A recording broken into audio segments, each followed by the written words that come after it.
nós queremos falar da palavra de Deus diante dessa leitura. Oremos. Querido e amado Deus, nosso Pai, nosso Senhor, nós queremos, ó Pai, nesse momento, te agradecer, ó Deus, pela tua santa e maravilhosa palavra. Que o Senhor, Deus, fale os nossos corações através do teu Santo Espírito que habita em nós. Que o Senhor nos faça lembrar, ó Deus, aquilo que nós estudamos, para podermos, ó Deus, aqui, ó Deus, compartilhar com os irmãos. Crescermos juntos, ó Deus, no temor do Senhor, crescermos juntos em uma vida piedosa. Que o Senhor nos abençoe na nossa santificação, que o Senhor nos abençoe, ó Deus, a nossa caminhada com Cristo. Te pedimos que o Senhor continue, ó Deus, abençoando a essa amada congregação, a essa igreja que o Senhor aqui estabeleceu. Em nome de Jesus, amém. Amém.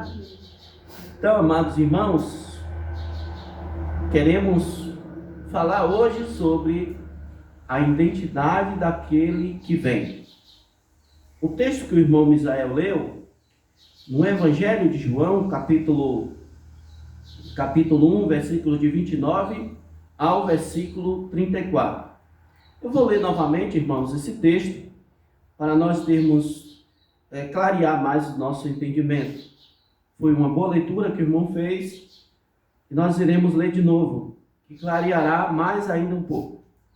Diz assim, acompanhe comigo. No dia seguinte, viu João a Jesus que vinha para ele e disse: Eis o Cordeiro de Deus que tira o pecado do mundo. Vamos todos juntos falar o que João falou?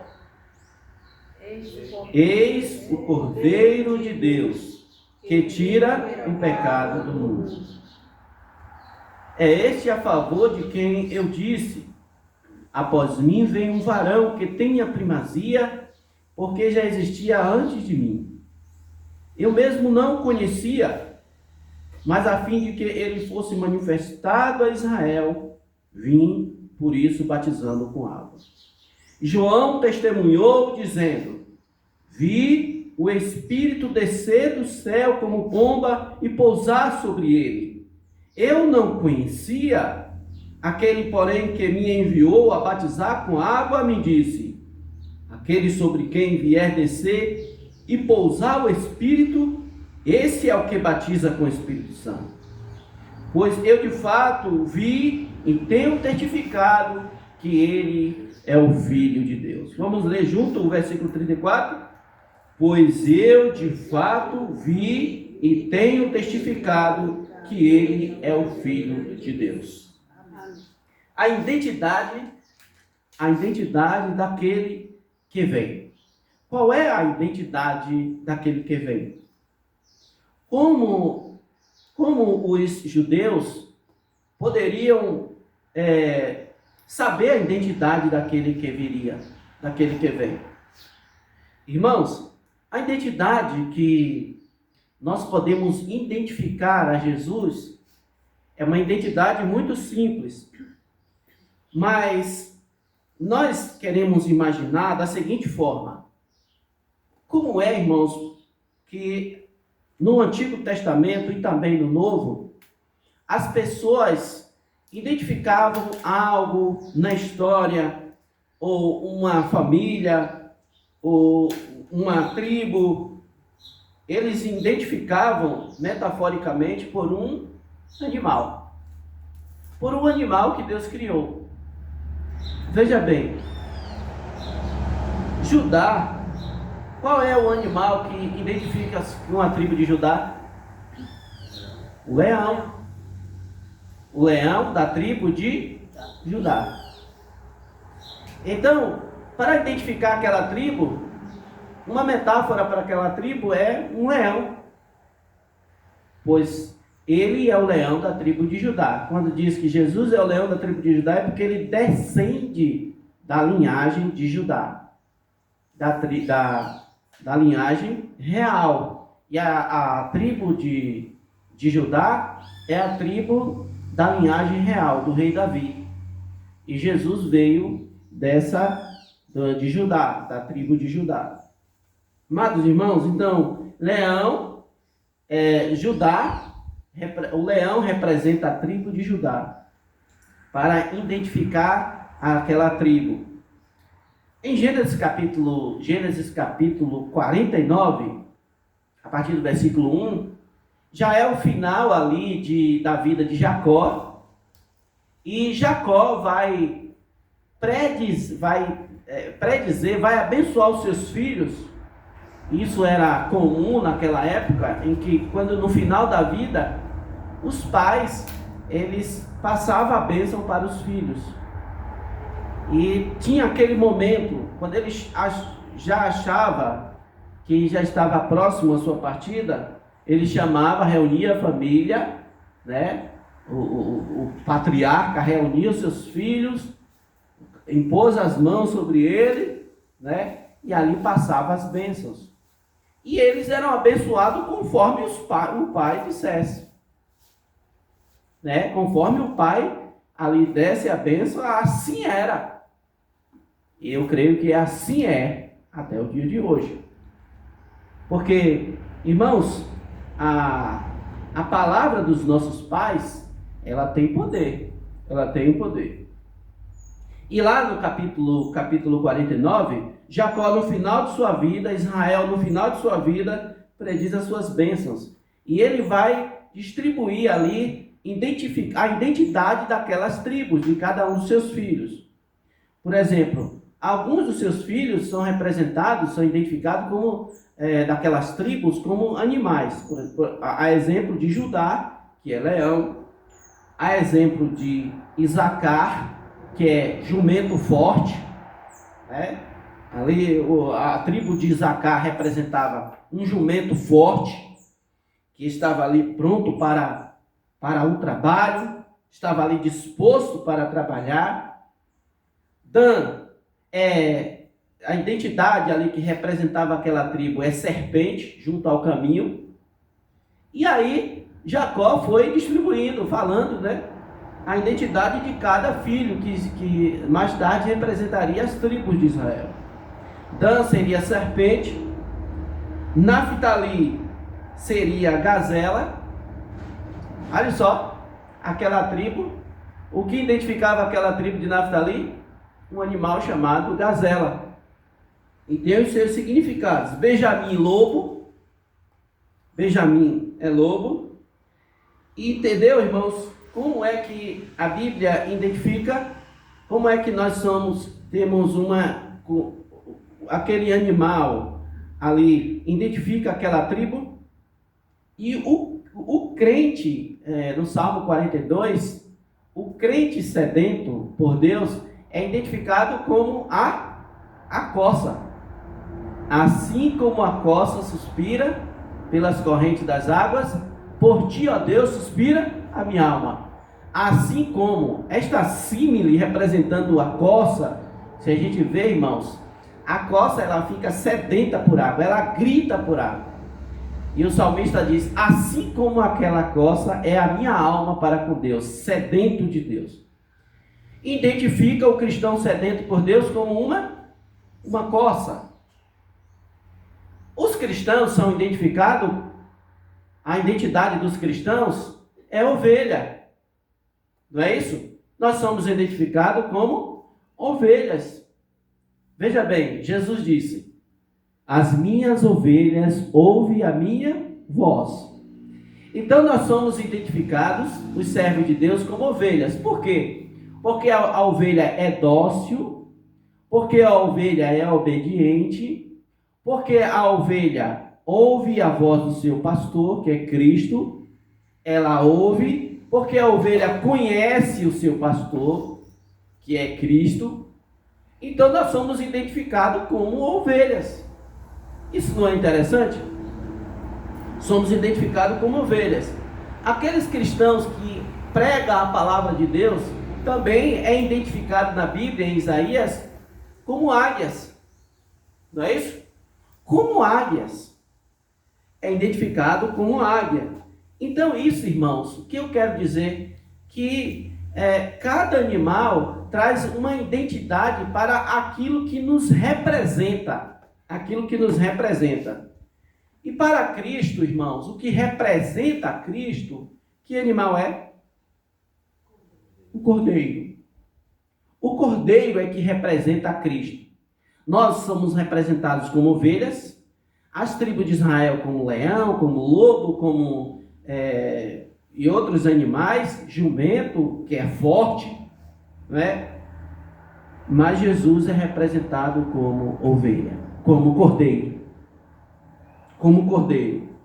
Irmãos, o título dado por João enfatiza o real ministério final do Senhor Jesus Cristo. E veja bem que esse título que lhe é dado é porque, irmãos, veja bem, quando João diz assim, eis o Cordeiro. Olha, ele está olhando para Jesus, a pessoa de Jesus, e ele diz, eis o Cordeiro. Por que ele fala dessa forma? Porque João está apresentando ali o ministério final do Senhor Jesus Cristo. O destino de um cordeiro é ser sacrificado. É por isso que João o identificava como cordeiro. Porque o destino final de um cordeiro é o sacrifício. É o sacrifício. Veja bem, em Êxodo capítulo 12, versículo 1, ali está, Jesus já está sendo representado ali como aquele cordeiro pascal. Ali é instituído a Páscoa, em Êxodo capítulo 12, versículo 1, é instituído a Páscoa. E eles teriam que comer daquele cordeiro, e nada poderia sobrar. Lá foi instituída a Páscoa, ainda Israel, ainda o povo judeu, ainda no Egito. Irmãos, ali está representando um animal que foi sacrificado para que o povo saísse daquele lugar, mas fizesse a cerimônia da ceia do Senhor, a cerimônia pascal, a cerimônia da Páscoa do Senhor, que até hoje é celebrada em Israel, e nós celebramos a ceia do Senhor como memorial. Portanto, aquele cordeiro representava Cristo. Aquele cordeiro representava Cristo. Em Levítico capítulo 14, de 13 a 14, o cordeiro ali é usado como sacrifício diário pelo povo. Vejamos, Levítico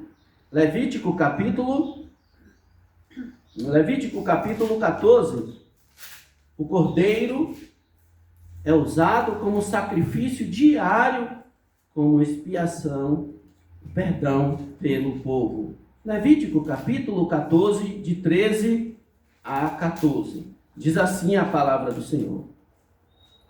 Então imolará o cordeiro no lugar em que se imola a oferta pelo pecado. Qual animal era imolado? O cordeiro. Esse animal era imolado pelo pecado e o holocausto no lugar santo. Porque quer a oferta pela culpa como a oferta pelo pecado, são para o sacerdote, são coisas santíssimas. O sacerdote tomará do sangue da oferta pela culpa e o porá. E assim vai procedendo o ritual da purificação. Um cordeiro era sacrificado todos os dias para a expiação, para o perdão dos pecados naquela época das cerimônias judaicas. Veja bem, meus amados irmãos, aquele cordeiro representava um só que pode perdoar pecados. Aquele cordeiro representava Jesus, o Messias, Jesus Cristo. Também, irmãos, o João também apresenta o cordeiro que foi morto em Apocalipse capítulo 5. O cordeiro profético, antes disso, Antes disso, mas pode deixar sua Bíblia aberta em Apocalipse capítulo 5, porque o cordeiro profético, Isaías capítulo 53, versículo 7. Cordeiro profético. Ele foi oprimido, porque é profético, porque quando isto aqui foi escrito, ele ainda não tinha acontecido isso com ele, e aconteceu no Calvário. Por isso é profético. Ele foi oprimido e humilhado, mas não abriu a boca. Como cordeiro foi levado ao matadouro, e como ovelha muda perante os seus tosquiadores, ele não abriu a boca. Como cordeiro foi levado para o matadouro. Como cordeiro foi levado para o matadouro. Apocalipse capítulo 5, veja só como ele é apresentado como cordeiro que já tinha sido morto. Vi na mão direita daquele que estava sentado no trono um livro escrito por dentro e por fora, de todo selado com 7 selos. Vi também um anjo forte que proclamava em grande voz: quem é digno de abrir o livro e de desatar os selos? Ora, nem no céu, nem sobre a terra, nem debaixo da terra, ninguém podia abrir o livro, nem mesmo olhar para ele. E eu chorava muito, porque ninguém foi achado digno de abrir o livro, nem mesmo de olhar para ele. Todavia um dos anciões me disse: não chores, eis que o leão da tribo de Judá, a raiz de Davi, venceu para abrir o livro e os seus 7 selos. Então vi no meio do trono e dos 4 seres viventes, e entre os anciãos de pé, um cordeiro, como tendo sido morto. Ele tinha 7 chifres, bem como 7 olhos, que são os 7 Espíritos de Deus enviados por toda a terra. Aí você vai ver esses 7 Espíritos de Deus lá em Isaías. Perdão, irmão. Veio, pois, e tomou o livro da mão direita daquele que estava sentado no trono, e quando tomou o livro, os 4 seres viventes e os 24 anciões prostaram-se diante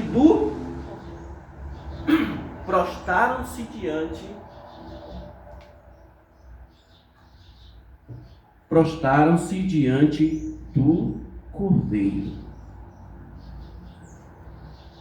tendo cada um deles harpas e taças de ouro cheias de incenso, que são as orações dos santos, e entoavam um novo cântico, dizendo: digno és de tomar o livro e de abrir os selos, porque foste morto, e com o teu sangue compraste para Deus os que procedem de toda a tribo, língua, povo e nação, e para o nosso Deus o constituíste reino e sacerdotes. Ele é o cordeiro que foi morto.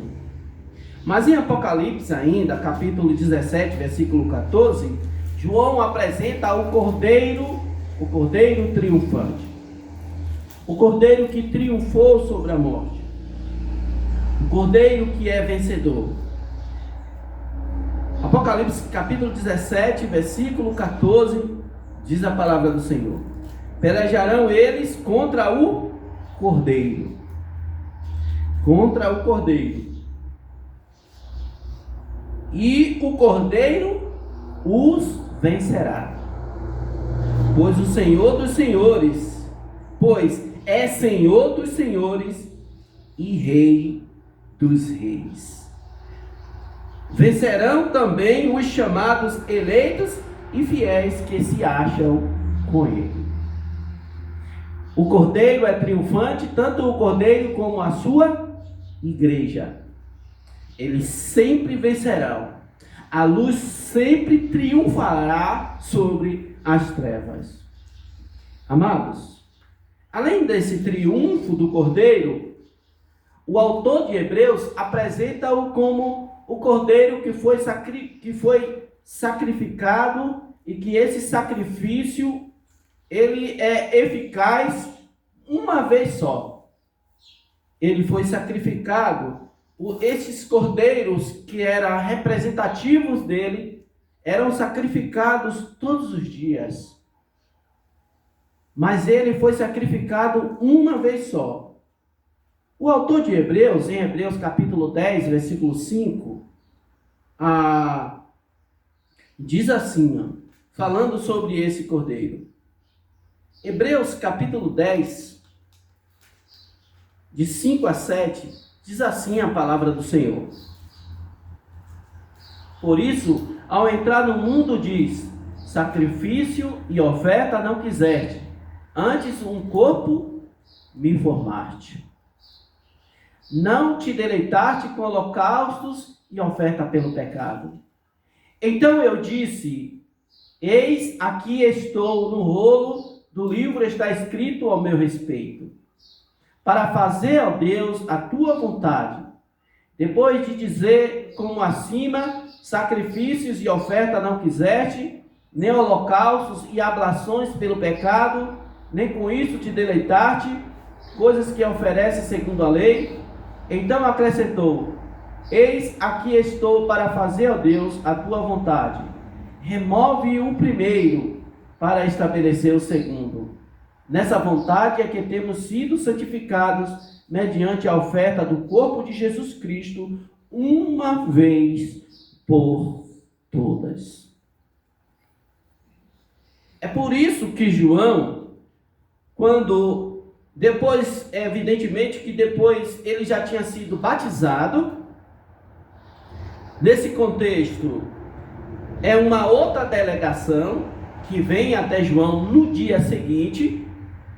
Antes Jerusalém já tinha enviado uma delegação, e agora vem outra delegação, e ele passa a falar-lhes estas coisas, a dar-lhes estes testemunhos. Quando ele está dizendo isto, eis o Cordeiro de Deus. No dia seguinte, viu João a Jesus que vinha para ele, e ele apontou como o Cordeiro de Deus que tira o pecado do mundo. Agora, aqui já é, irmãos, já é uma experiência própria. João aqui já está diante de uma experiência própria. Porque, na verdade, ele mesmo diz que não conhecia.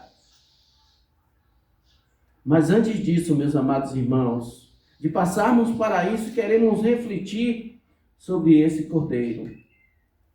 Ele é o Cordeiro de Deus, que tira o pecado do mundo.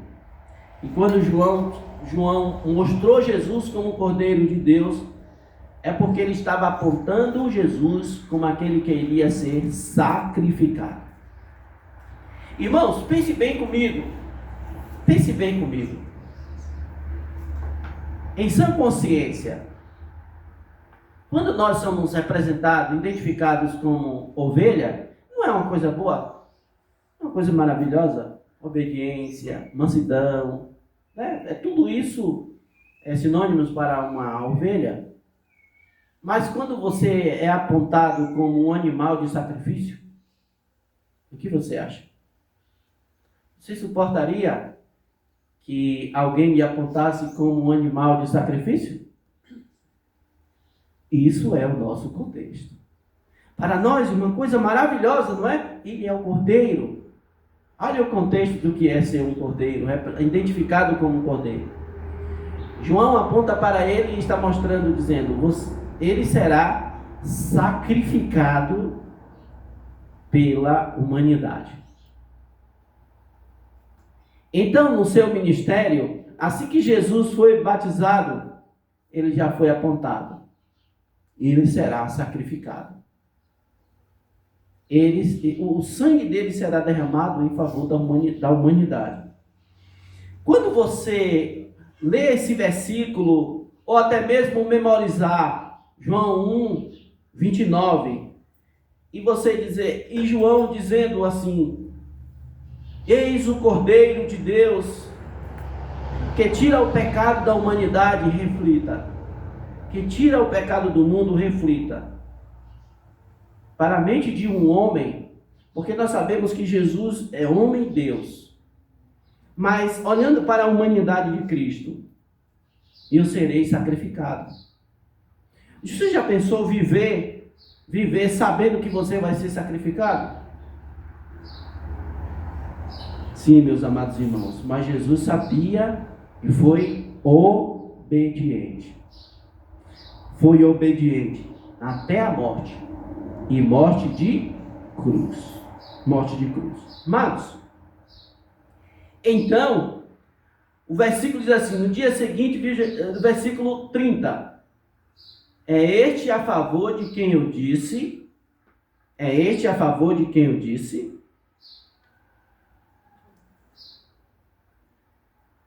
versículo 30, é este a favor de quem eu disse, após mim vem um varão que tem a primazia, porque já existia antes de mim.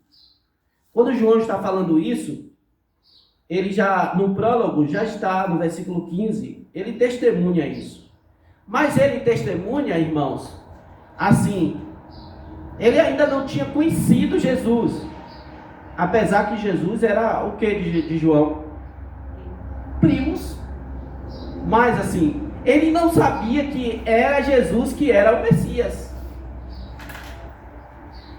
Ele está falando assim, ó, após mim vem aquele, mas ele não tinha noção de quem era. Os irmãos entendem? Quando ele diz assim, eu não conhecia. Ele não tinha noção que era o seu primo, né? Que era o seu primo. No sentido da humanidade de Jesus, na sua linhagem real. No sentido da humanidade, ele não sabia. Ele proclamava que vinha, mas ele não sabia que era Jesus. Ele mesmo testifica e diz, eu mesmo não conhecia. Então ele estava falando antes, quando ele diz no prólogo, João testemunha a respeito dele e exclama, este é o de quem eu disse, o que vem depois de mim tem contudo a primazia. Está falando depois de mim, porquanto já existia antes de mim. Porque todos nós temos recebido da sua plenitude graça sobre graça. E depois ele disse, eu não sabia. Eu não sabia. Meus irmãos, e como João poderia saber quem era de fato o Messias? Como João poderia saber? E além desse título de Cordeiro para Cristo, além desse título, nós sabemos que Jesus recebeu outros títulos também, que nós podemos ver depois. Ele recebeu o título de Rabi, versículo 38, de Messias, versículo 41, de Messias, Cristo, versículo 41, Filho de Deus, 34 e 39, aquele que se referia aos profetas, versículo 45, tudo no capítulo 1. Então são outros temas também referidos a ele. Rabi, que significa mestre, Messias, Cristo, que significa Messias, ungido, Filho de Deus, 34, aquele que se referia aos profetas, versículo 45. A experiência que afirma o testemunho. Qual é a experiência que afirma o testemunho? Versículo 31, versículo 31, irmãos. 30 e 31, a experiência que afirma o testemunho. É este a favor de quem eu disse, após mim vem um varão que tem a primazia, porque já existia antes de mim. Ele falava isto, como eu disse aos irmãos, mas ainda não conhecia. Agora, no versículo 31, ele diz, eu mesmo não conhecia, mas a fim de que ele fosse manifestado a Israel, vim, por isso batizando com água. Sabia dessa informação? Que João falava antes de Jesus vir para ser batizado, mas ele não sabia que Jesus aqui era Messias? Ninguém sabia.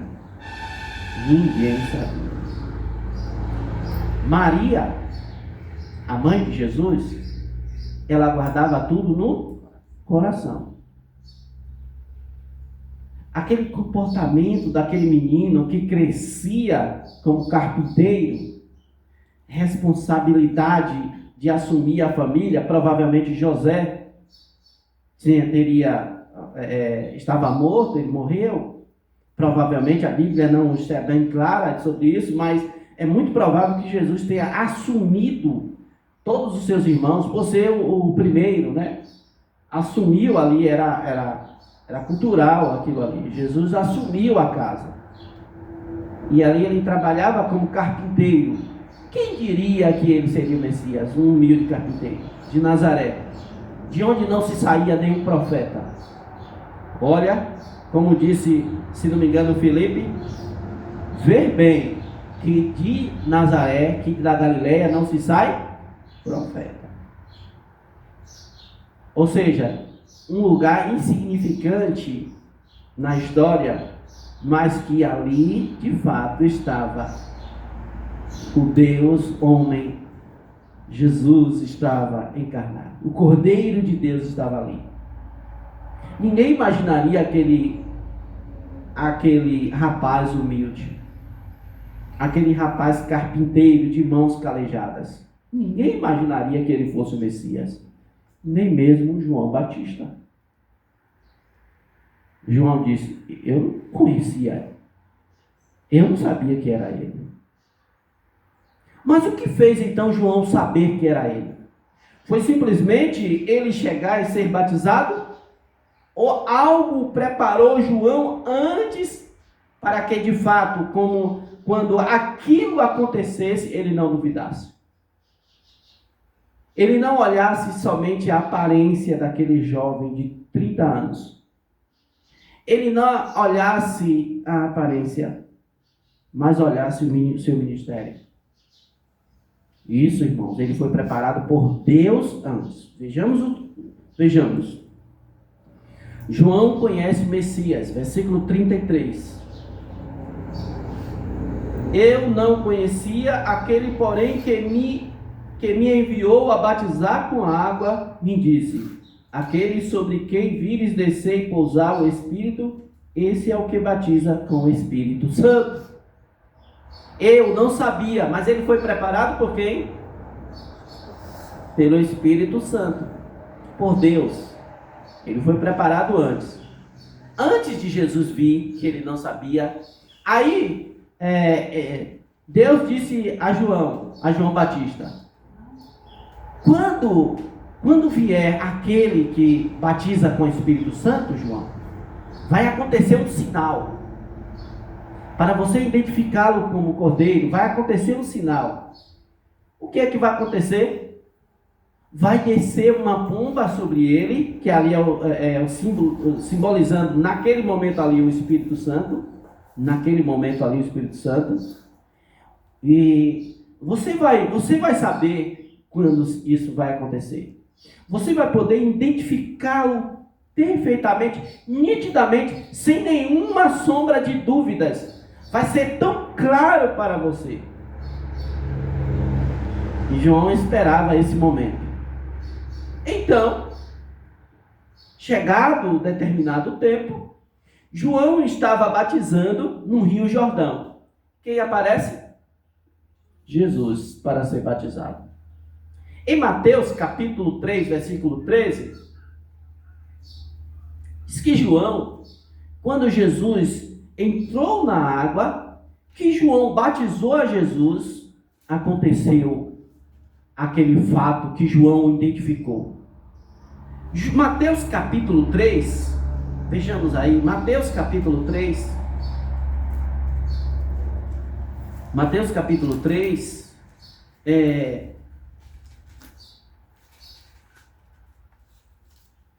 por esse tempo, dirigiu-se Jesus da Galileia para o Jordão, a fim de que João o batizasse. João, ele, porém, o dissuadia, dizendo, eu é que preciso ser batizado por ti, e tu vens a mim? Mas Jesus lhe respondeu, deixa por enquanto, porque assim nos convém cumprir toda a justiça. Então ele o admitiu, batizando Jesus, saiu logo da água. E eis que se lhe abriram os céus, e viu o Espírito de Deus descendo sobre a pomba, vindo sobre ele. E eis uma voz dos céus que dizia: Este é o meu Filho amado, em quem eu tenho prazer. Pois, olha que imagem linda, irmãos, no batismo de Jesus. Os céus se abriam, uma pomba descendo, naquele momento, sobre Jesus, depois que ele saiu da água, viu? Não foi no momento do batismo. João batizou ele saiu logo da água.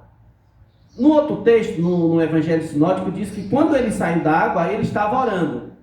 Quando ele estava orando, aconteceu isso. E João ficou olhando tudo, mas antes disso, Deus já tinha avisado a João que isso ia acontecer para ele identificar o Messias. João ficou maravilhado. Aí agora, a partir daí, João disse: Ele é o Cordeiro de Deus. Importa, João, ele está batizando e tem mais discípulos. Importa que ele cresça e que eu diminua. Ele é o Cordeiro de Deus.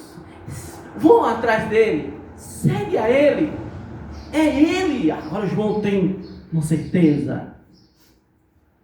Porque o próprio Deus se manifestou ali. O Deus Pai estava ali. A Trindade Santa. O Filho, o Espírito descendo sobre ele. E o Pai dizendo: Este é o meu Filho. Ali identificando como Messias. Este é o meu Filho. E João pode conhecer o Messias, o Espírito Santo, ao descer sobre Jesus, o identificou como governante davídico. O Espírito Santo, ao descer sobre Jesus, o identificou como governante da casa de Davi. Vejamos Isaías capítulo 11, versículo 1. Isaías 11, versículo 1, que o Espírito Santo, quando desceu sobre Jesus, o identificou como governante da casa de Davi. Isaías 11, versículo 1, diz assim a palavra do Senhor. Isaías 11, 1 diz: Do trono de Jessé sairá um rebento, e das suas raízes um renovo. Repousará sobre ele o Espírito do Senhor, o Espírito de sabedoria, de entendimento, o Espírito de conselho e de fortaleza, o Espírito de conhecimento e o Espírito do temor do Senhor. Deleitar-se-á no temor do Senhor, não julgará segundo a vista dos seus olhos, nem repreenderá segundo o ouvido dos seus ouvidos. O Espírito descerá sobre o rebento da casa de Jessé. Irmãos, o Espírito Santo, ao descer sobre Jesus, o identificou claramente como governante da casa de Davi. Vejamos também Isaías capítulo 42, versículo 1. Isaías 42, versículo 1. Isaías 42, 1. Eis aqui o meu servo, ali representado como o servo sofredor. Eis aqui o meu servo, a quem sustenho, o meu escolhido, em quem a minha alma se compraz. Pus sobre ele o meu espírito, e ele promulgará o direito para nós, gentios. Isaías 61. Isaías 61, versículo 1. Isaías 61, versículo 1. Versículo 1 diz assim: O Espírito do Senhor, Deus, está sobre mim, porque o Senhor me ungiu para pregar boas novas aos quebrantados.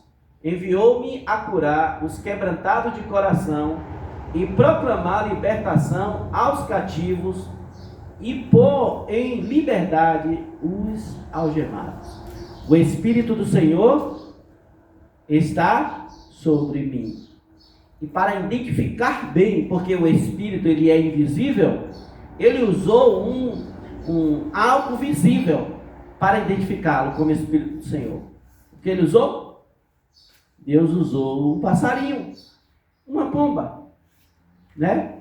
Uma pomba descendo sobre ele. Que momento lindo! Que momento lindo, meus amados irmãos. A manifestação da Trindade ali diante do batismo de João. Então, Jesus,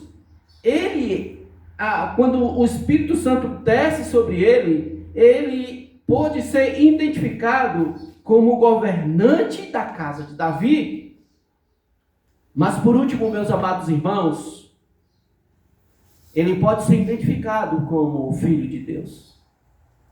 A sua identidade como Cordeiro de Deus, a sua identidade como Messias, que é ali identificado pela descida do Espírito Santo, mas ele é identificado também como Filho de Deus. Ele é identificado como Filho de Deus. Vejamos, irmãos, que a descrição, a designação de Filho de Deus pertencia, irmãos, a esse ofício chamado de ex-ofício, aquele que Deus reconhecesse como seu Messias.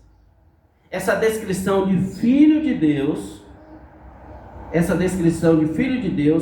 designação pertencia ex-ofício àquele que Deus reconhecia como seu Messias. Vejamos Salmo capítulo 2. Salmo capítulo 2. Veja só,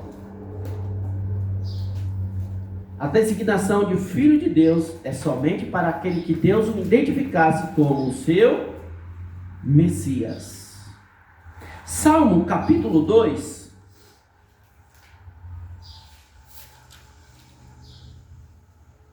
Acharam? Então, Salmo capítulo 2. Porque se enfureceram os gentios, e os povos imaginavam coisas vãs, os reis da terra se levantam, e os príncipes conspiram contra o Senhor e contra o seu ungido, dizendo: rompamos os seus laços e sacudamos de nós as suas algemas.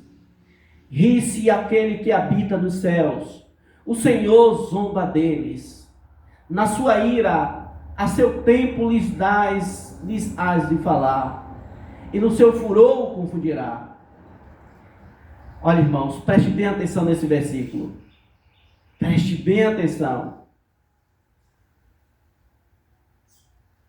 Versículo 6. Eu, porém, constituí o meu rei. Deus dizendo. Eu, porém, constituí o meu rei sobre o meu santo monte Sião. Proclamarei o decreto do Senhor. Ele me disse: tu és meu filho. Quando foi que Deus disse: tu és meu filho?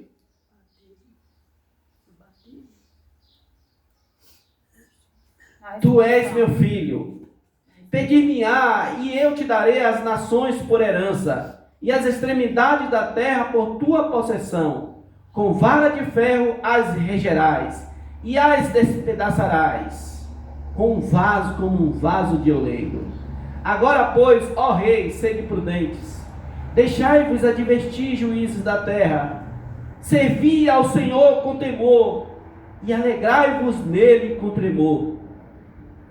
Meus amados irmãos, aqui Deus está designando o seu Messias.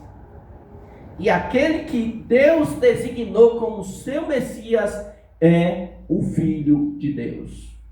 João 1, versículo 34. João 1, versículo 34. Pois eu de fato vi e tenho testificado que ele é o Filho de Deus. Eu vi e tenho testificado que ele é o Filho de Deus. Foi o próprio Deus que estabeleceu ali, irmãos. Ele é o Messias. É Ele que eu escolhi. É por isso que o céu se abriu e uma voz do céu dizia: este é o meu filho amado. E outra vez, lá em Mateus capítulo 17, na transfiguração, esta voz do céu se abriu novamente e Pedro, Tiago e João pôde ouvir: este é o meu filho amado, em quem eu tenho o meu prazer. O deleite de Deus, o deleite do Pai está no Cordeiro de Deus. O deleite do Pai está ali naquele que iria ser sacrificado. Ele está dizendo: eu me deleito nele. E além do mais, ainda diz: a ele ouçam, a ele ouvir. Meus amados irmãos, com isto, com esta identificação daquele que vem, o que podemos aprender? Qual é a sua identificação? Qual é a sua identidade? Cordeiro de Deus. Qual é a sua identidade? O Messias prometido. Qual é a sua identidade? Filho de Deus. Filho de Deus. O que nós podemos aprender, irmãos, com isso? O que nós podemos aprender com isso? João falava, primeiro, que assim como João falava, mas não conhecia, de fato, nós também falamos, mas ainda não vimos como ele é. 1 João, capítulo 3,